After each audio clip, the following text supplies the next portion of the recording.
Vice president election అనేది మన భారతదేశంలో వైస్ ప్రెసిడెంట్ ఎలక్షన్ అనేది మొన్న జరిగింది. చాలా విచిత్రంగా మరొకసారి రేవంత్ రెడ్డి గారు అడ్డంగా మరొకసారి తెలంగాణ ఎంపీల ఓట్లు అమ్ముకున్నది అడ్డంగా మరొకసారి దొరికిపోయిండు. ఇలా ఓటు నోట్లో ఏ విధంగా అయితే అడ్డంగా రేవంత్ రెడ్డి గారు దొరికినరో అదే విధంగా ఇవాళ ఈ వైస్ ప్రెసిడెంట్ ఎలక్షన్లో కూడా ఓట్లు కాంగ్రెస్ పార్టీ ఎంపీ ఓట్లన్నీ కూడా బీజేపీ పార్టీకి అమ్ముకుంటూ అడ్డంగా దొరికిపోయిండు. నేను ఉట్టి గాలికి మాట్లాడతలేను, మీకు ప్రూఫ్స్తో సహా ఇప్పుడు మీకు చూపిస్తా. ఒక్కసారి మీ అందరు కూడా చూడొచ్చు. ఇలా ఇది జైరామ్ రమేష్ గారు ట్వీట్ చేసిండ్రు. ఏమని ట్వీట్ చేసిండ్రు? మా ఇండియా వాళ్ళకి సుదర్శన్ రెడ్డి గారికి ఇలా జైరామ్ రమేష్ గారు ట్వీట్ ఏమని చేసిండ్రు? సుదర్శన్ రెడ్డి గారికి 315 ఓట్లు పడ్డాయి. ఇది ఆపోజిషన్ పార్టీస్ 100%గా వచ్చి ఓట్లు వేసిర్రు. ఇది 315 ఓట్లని స్వయంగా జైరామ్ రమేష్ గారే ట్వీట్ చేసిండ్రు. నేను చెప్పింది ఏం కాదు, ఇది జైరామ్ రమేష్ గారు ట్వీట్ చేసిర్రు. ఇది అందరు కూడా సరిగ్గా చూసుకురు కదా, కావాలంటే చదివి కూడా వినిపిస్తా. Jairam Ramesh garu tweet: the voting in the vice president election is over. The opposition has stood united. All its 315 MPs have turned up for voting.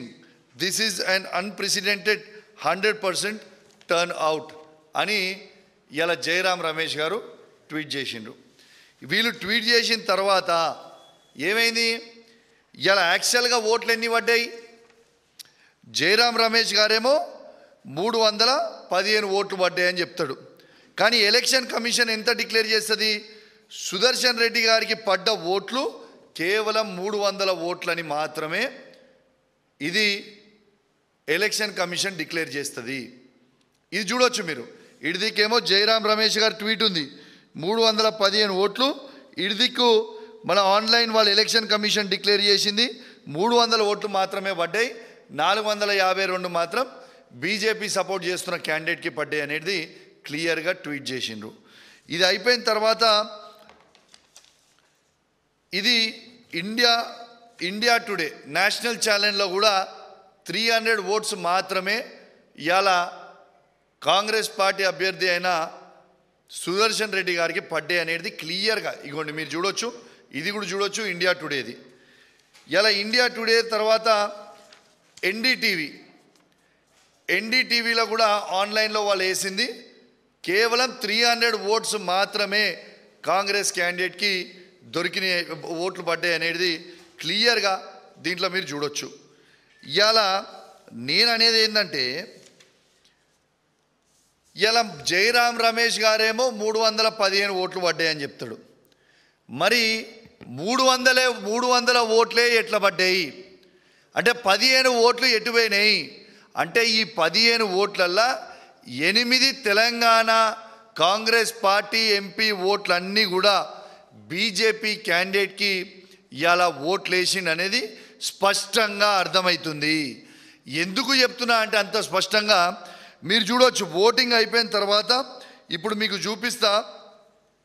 Voting అయిపోయిన తర్వాత ఇగోండి రేవంత్ రెడ్డి గారు వారి ఎంపీలందరూ కూడా పోయి నిర్మలా సీతారామన్ గారికి కలిసి బొకే ఇచ్చి మేము ఓట్లు మీరు చెప్పినట్టు ఓట్లు మేము ఖచ్చితంగా బీజేపీ క్యాండిడేట్కి వేసిరు మా ఎంపీలని ఇగోండి ఇది క్లియర్గా చూపిస్తా ఉన్నా.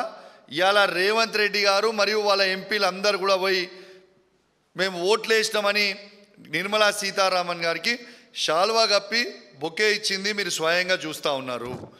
ఇక నిర్మలా సీతారామన్తో పాటు నితిన్ గడ్కరీని కూడా ఆ రోజు కూడా కలిసిండ్రు. మీరు క్లియర్గా చూడొచ్చు. ఇది ఎవరు పెట్టిర్రు? ఇవాళ కాంగ్రెస్ పార్టీ సీఎంఓ ఆఫీస్ పెట్టింది, తెలంగాణ సీఎంఓ ఆఫీస్ పెట్టింది. కాంగ్రెస్ పార్టీ ఎంపీ ఇగోండి ఆయన దాంట్లో నుంచే నేను కిందికి తీసిన ఇగోండి ఇది పెట్టింది మీరు చూడొచ్చు, క్లియర్గా చూడొచ్చు. దీంట్లో నితిన్ గడ్కరీకి ఇచ్చిర్రు. సరే వీళ్ళిద్దరిని ఎందుకు కలిసిర్రా బాబు అని మేము అడిగితే మేమేదో తెలంగాణ అభివృద్ధి కోసం కలిసినామనో ఏదో అని చెప్తుండొచ్చు. సరే మంచిది, అట్లనే కూడా చెప్దాం. అసలైన తొలి వెలుగు. ఫాలో వాట్సాప్ @తొలి వెలుగు official.